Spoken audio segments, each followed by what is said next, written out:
Hi! எல்லாருக்கும் வணக்கம். இந்த வீடியோல நம்ம Chennai to Kanyakumari travel vlog தாங்க பார்க்க போறோம். ஆக்சுவலா இது ஒரு அன்பிளான்டு ட்ரிப்புன்னு தாங்க சொல்லணும். சடனா ஒரு 2 டேஸ் முன்னாடி தான் பிளான் பண்ணி கிளம்பியாச்சு. ஏர்லி மார்னிங் ஒரு 5:00 போல வீட்லேருந்து கிளம்பிட்டோம். 5:00 கிளம்பி ஒரு 8:30 போல ரூமுக்கு ரீச் ஆயாச்சு. ஆன்லைன்லேயே ரூம்ஸ்லாம் புக் பண்ணியிருந்தாங்க. ரூமுக்கு ரீச் ஆயிட்ட பிறகு அங்க ஹோட்டல்ல விசாரிச்சதுல சொன்னாங்க, ஒரு நெக்ஸ்ட் டே மார்னிங் ஒரு 5:30 போல நீங்க சன்ரைஸ் பாயிண்ட்டுக்கு ரீச் ஆயிட்டீங்கன்னா, உங்களுக்கு ஃப்ரீயா இருக்கும் அங்க போய் பார்க்கறதுக்கு அப்டின்னாங்க. பட் சம்டைம்ஸ் வின்டர் அதிகமா இருக்கிறதுனால சூரியோதயத்த பார்க்க முடியாது. மேகங்கள்லாம் மறைச்சிரும் அப்டின்னு சொன்னாங்க. பட் ஓகே எனிஹவ் நம்ம போய் பார்ப்போம். நமக்கு லக் இருந்தா பார்ப்போம் அப்டின்னு சொல்லிட்டு தான் கிளம்பி போனோம். 5:30க்குள்ளேயே எல்லாருமே குளிச்சுட்டு ரூம வெக்கேட் பண்ணிட்டே கிளம்பிட்டோம். சன்ரைஸ் பாயிண்ட்டுக்கு. ஆக்சுவலி நாங்க புக் பண்ணியிருந்த ரூம்லேருந்து சன்ரைஸ் பாயிண்ட் வந்து வித்தின் ஒரு 5 டூ 7 மினிட்ஸ் டிரைவ்ல தான் இருந்தது. அங்க பக்கத்திலேயே ஒரு பெரிய பார்க்கிங் இருந்தது. கார் பார்க்கிங் ஏரியா அங்க இருந்தது. அங்க போனவங்களுக்கு தெரிஞ்சிருக்கும். அங்கேயே கார பார்க் பண்ணிட்டு, சன்ரைஸ் பாயிண்ட்டுக்கு 5:30க்கு யார் அங்க இருக்க போறான்னு நெனச்சு பார்த்தா, ஒரு பெரிய திருவிழா கூட்டமே அங்க இருந்ததுங்க ஆக்சுவலா. ஆக்சுவலா சொல்லப்போனா, அந்த டூரிஸ்ட் அதாவது வெளியேந்து வரவங்கள விட, அங்கேயே இருக்கிற லோக்கல் பீப்பிள்ஸே ரொம்ப அதிகமா இருந்த மாரி இருந்தது. ஸோ அவங்க அங்கேயே இருக்க மக்களே நெறைய பேர் வந்து தினமுமே வந்து அந்த சூரியோதயத்த வந்து பார்ப்பாங்க போல. ரொம்ப அழகா இருந்தது ஆக்சுவலி அந்த சூரியோதயம். நமக்கு லக் இருக்குமோ, இருக்காதோ, மேகங்கள் வந்து மறைச்சிருமோ, சரி ஓகே அப்படின்னு தான் போனோம். பட் லக்கிலி பார்த்தாச்சு சூரியோதயத்த. ஆக்சுவலி நாங்க இது ஃபர்ஸ்ட் டைம் பார்க்குறோங்க சூரியோதயம். ஹேப்பியா பார்த்துட்டு அங்கேருந்து கிளம்பியாச்சு. ஆக்சுவலா 5:30க்கு அங்க போனோம். ஒரு 6:30 போல தான் எங்களுக்கு சன்ரைஸே அங்க வந்துச்சு. பட் இடையில நெறைய பேர் வரல அப்படின்னு நெனச்சுட்டு கிளம்பி போயிட்டாங்க. பட் நாங்க வெயிட் பண்ணிட்டு இருந்தோம். வெயிட் பண்ணி 6:30 வரைக்கும் இருந்ததுல பார்த்துட்டு கிளம்பிட்டோம். அப்புறமா நெக்ஸ்ட் வந்து விவேகானந்தர் பாறை, திருவள்ளுவர் சிலை எல்லாமே அங்க பக்கத்திலேயே இருந்ததால, டிக்கெட் வந்து போட்டுக்கு டிக்கெட் வந்து ஒரு 8:00 தான் டிக்கெட் கவுண்டர் ஓப்பன் பண்றதா சொன்னாங்க. ஸோ நாங்க 7:00க்கே சன்ரைஸ் பார்த்துட்டு, அந்த கியூல போய் நின்னாச்சு. கியூல ஆல்ரெடி நெறைய பேர் நின்னுட்டுருந்தாங்க. பட் 1 ஹவர் வெயிட் பண்ணிட்டு, டிக்கெட் வாங்கிட்டு நம்ம போட்லயும் ஏறி உட்காந்தாச்சு. ஒரு 1 ஹவர் வெயிட் பண்ணா போதுங்க. 8:00 டிக்கெட் கவுண்டர் ஓப்பன் பண்ணிடுறாங்க. போட்ல ஏறியாச்சு. அவங்க லைஃப் ஜாக்கெட்டும் குடுக்குறாங்க. For safety purpose. But life jacket குடுக்குறாங்க. பட் யாருமே அத நம்ம ப்ராப்பரா போடுறதில்லன்னு தான் சொல்லணும். அத கழுத்துல மாட்டிட்டு அப்படியே எல்லாருமே உட்காந்துட்டோம். இங்கேருந்து அந்த கிளாஸ் பிரிட்ஜ், திருவள்ளுவர் சிலை, விவேகானந்தர் ராக் அதெல்லாம் பார்க்கறதுக்கே எவ்வளோ ரம்யமா இருக்குல்ல. அந்த கடல் அலைகள் வந்து ரொம்ப பிரவாகமா இருந்தது. ஆக்சுவலி நாங்க சொல்லுவாங்கல்ல, இந்த அமாவாசை, பௌர்ணமி அந்த நேரத்துலலாம் போனா, சமுத்திரத்தோட அலை வந்து ரொம்ப வேகமா இருக்கும். அந்த சத்தம், அந்த ஆரவாரம் ரொம்ப அதிகமா இருக்கும்னு சொல்லுவாங்கல்ல. ஆக்சுவலா நாங்க போனது வந்து பௌர்ணமி அன்னைக்கு போயிருந்தோம். அதனால அன்னைக்கு ரொம்பவுமே அதிகமா இருந்தது. அந்த கடல் அலையோட இது, சத்தம் எல்லாமே ரொம்ப அதிகமா இருந்தது. செப்பல் வந்து மேல அலவுட் கிடையாது. ஸோ, அங்க கவுண்டர் இருக்கு. செப்பல் கவுண்டர். அங்க குடுத்துட்டு அவங்க ஒரு டோக்கன் மாரி குடுக்குறாங்க. அத வாங்கிட்டு செப்பல் அங்க குடுத்துட்டு அந்த டோக்கன பத்திரமா வச்சுக்கணும். செப்பல்லாம் குடுத்துட்டு கிளம்பியாச்சு. விவேகானந்தர் ராக்.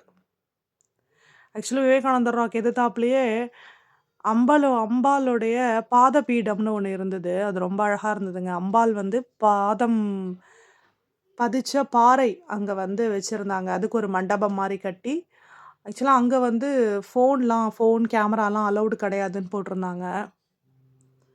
ரொம்ப அழகா இருந்தது. குட்டியா அம்பாளோட பாதம் பதிச்ச பாறையில குங்குமம்லாம் வச்சு, அதுக்கு ஒரு பெரிய மண்டபம் மாரி கட்டிருந்தாங்க. அங்கேயுமே எங்க போனாலுமே நல்ல க்ரவுடுங்க. சரியான க்ரவுடு. விவேகானந்தர் பாறை அங்க போட்டிருக்காங்க பார்த்தீங்களா? அம்பாள் பாத பீடம்.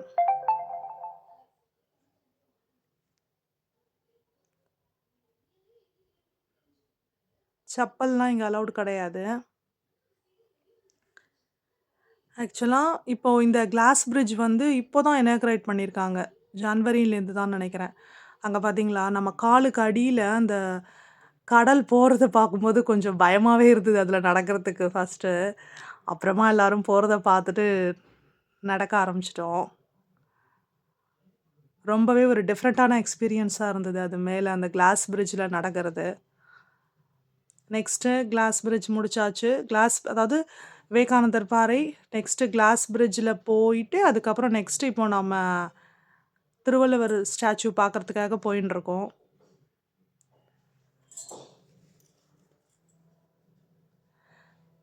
ஆக்சுவலி இந்த திருவள்ளுவர் சிலை பார்க்கும்போது, அந்த மேல அண்ணாந்து பார்க்கும்போது, அந்த திருவள்ளுவர் சிலையும், அந்த மேகங்களையும் சேர்த்து பார்க்கும்போது, அந்த மேகங்கள் நகரும்போது, அந்த திருவள்ளுவர் சிலையும் சேர்ந்தே அப்படியே நகரா மாரி இருக்கு. ஆக்சுவலி அது எனக்கு தெரியாது இந்த விஷயம். அங்க இருந்த ஒரு அங்கிள் சொன்னாரு. அப்புறம் தான் எங்களுக்கு "அப்படியா? அப்படி நகருமா?" அப்படின்னு பார்த்த பிறகு தான், அந்த மேல அவரோட தலையும், அந்த மேகங்களையும் சேர்த்து பார்க்கும்போது, அப்படியே அந்த மேகங்கள் மூவ் ஆகும்ல. அந்த மேகங்கள் மூவ் ஆகும்போதே, அப்படியே அந்த அவ்ளோ பெரிய சிலையும் அப்படியே அதோட சேர்ந்து அப்படியே ஒரு செகண்ட் அப்படியே மூவ் ஆகுற மாரி இருந்தது. அத பார்த்த உடனே ஒரு மாதிரி ஆயிடுச்சு ஆனா. நல்ல டிஃப்ரெண்ட்டான எக்ஸ்பீரியன்ஸ் அதுவும். ஆக்சுவலி இப்படி இந்த கண்ணோட்டத்துல தான் அங்க பார்க்கணும் அப்படின்றதே எங்களுக்கு ஆக்சுவலி தெரியாது. அவர் சொன்ன பிறகு தான் எங்களுக்கு தெரியும். நெறைய விஷயங்கள் வந்து இந்த மாரி ஒரு நெறைய ஹிஸ்டாரிக்கலா நெறைய இருக்குல்ல. இந்த மாதிரி நமக்கு போற இடத்துல எல்லா இடத்துலயுமே நமக்கு தெரியாதுன்னே சொல்லணும் ஆக்சுவலி. ஜஸ்ட் நம்ம போவோம். இப்ப தெரியாதுன்னா வெறுமனே அப்படியே போய் பார்த்துட்டு அப்படியே வந்துருவோம் அவ்வளோதான்.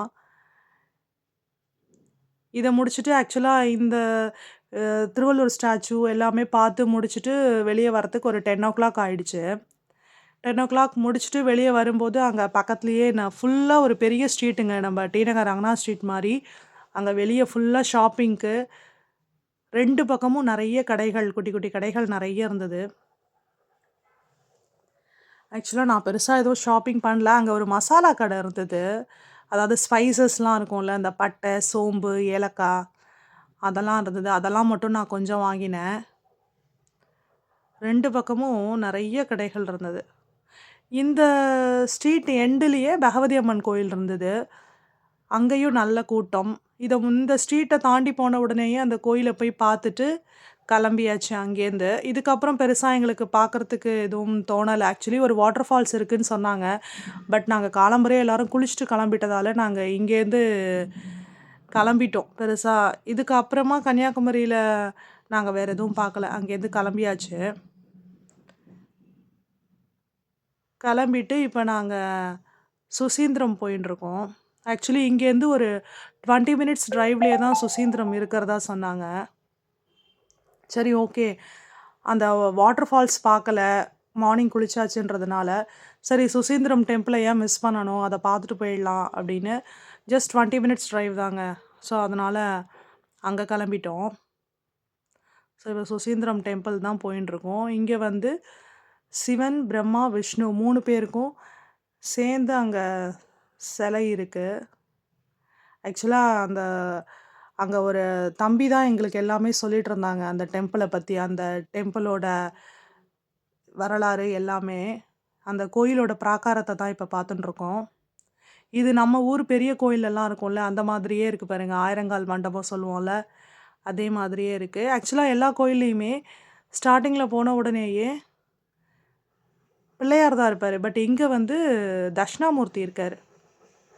நெக்ஸ்ட்டு வந்து இங்க ஒரு டிஃப்ரெண்ட்டான விஷயம் நான் பார்த்தது என்னன்னு சொல்லணும்னா, எல்லாருக்கும் தெரிஞ்சிருக்கும். மியூசிக்கல் பில்லர்ஸ்ன்னு ஒண்ணு இருந்ததுங்க.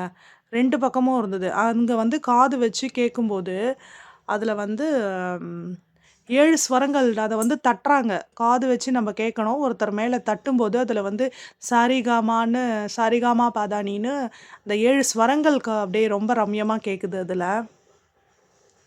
2 சைடு இருந்தது ஆக்சுவலா அந்த மியூசிக்கல் பில்லர்ஸ். ஒண்ணு வந்து நம்ம தமிழ்நாட்டுடைய மியூசிக் கேட்குற மாதிரியும், இன்னொரு சைட்ல கேரளாவுடைய மியூசிக் கேட்குற மாதிரியும் வச்சிருந்ததா சொன்னாங்க. அங்க எக்ஸ்ப்ளைன் பண்ண தம்பி தான் சொன்னாங்க. ஆக்சுவலி அதே மாரி இன்னொரு ஒரு டிஃப்ரெண்ட்டான விஷயம்னா, நம்ம ஊர் கோயிலெல்லாம் வந்து நவக்கிரகம் எல்லாருக்குமே வந்து அந்த பீடம் மாரி வச்சு அங்க இருக்கும்ல சிலைகள்லாம். பட் இங்க வந்து அந்த மாதிரி இல்ல. மேல ரூஃப்ல தான் இருந்தது நவக்கிரகம்.